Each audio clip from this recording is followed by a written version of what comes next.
Have you ever seen the little book called The Book of Questions? It's one of those books that you might read while waiting in line at a bookstore. We don't have many bookstores anymore, but you know what I mean. It's in that aisle on the shelf, small, thin, interesting. It's simple in its construction. Every page has one or two questions spanning topics from all things medical to matters of love and politics.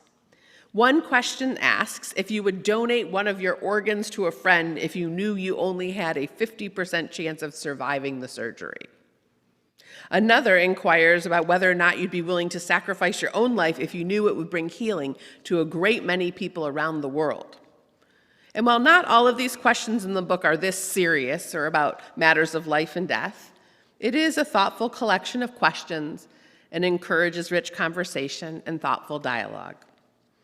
So on this Shabbat evening, one where we celebrate the simcha of our Houston Astros returning to Houston, leading 3-2 in the World Series, I found particularly relevant one specific question in this book.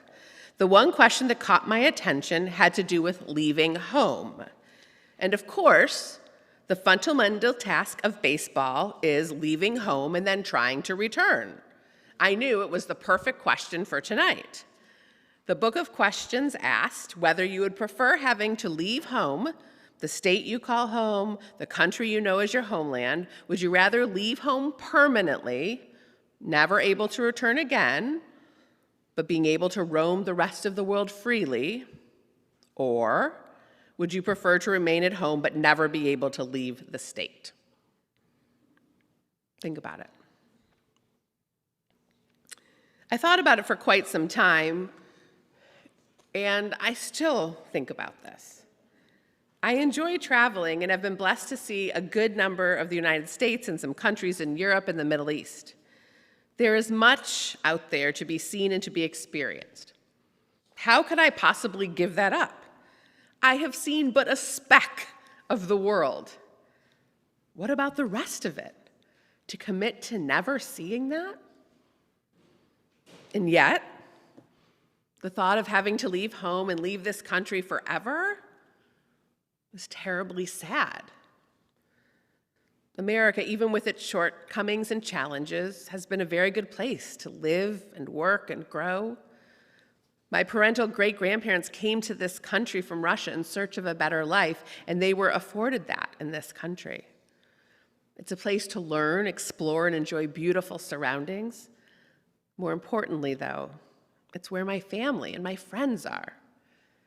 Having grown up in Michigan, my family still all lives in that area, and we return there every summer. But over the last 20 years, Houston has become my home, my familiar place, the place where I became a mother and developed my rabbinate, and I can't imagine leaving and never coming back.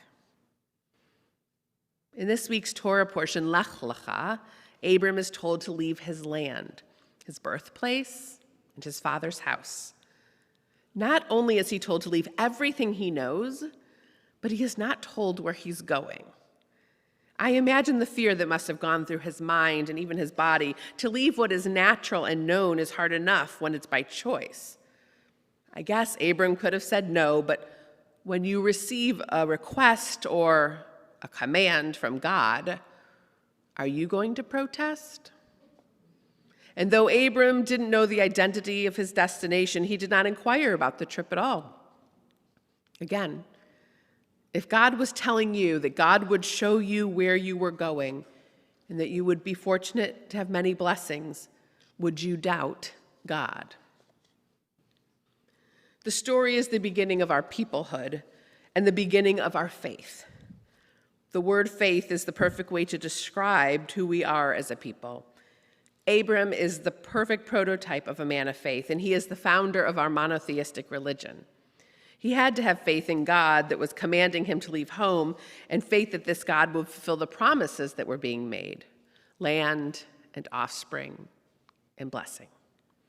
Some might call it blind faith. I call it brave faith, courageous faith.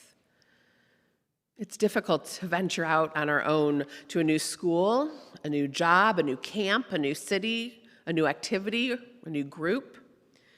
No matter how adventurous our spirits might be, we are still creatures of habit and lovers of things that are often familiar and comfortable, places where people know our name, places where people know us. That includes not only our surroundings, our homes and restaurants and stores, but also the sounds, the smells, and the rhythms of our surroundings. Everyone that lives here knows that when the trail riders enter the city, it is rodeo season, with boots as comfy as slippers. There's a livestock show, great performances, fried food, and carnival rides.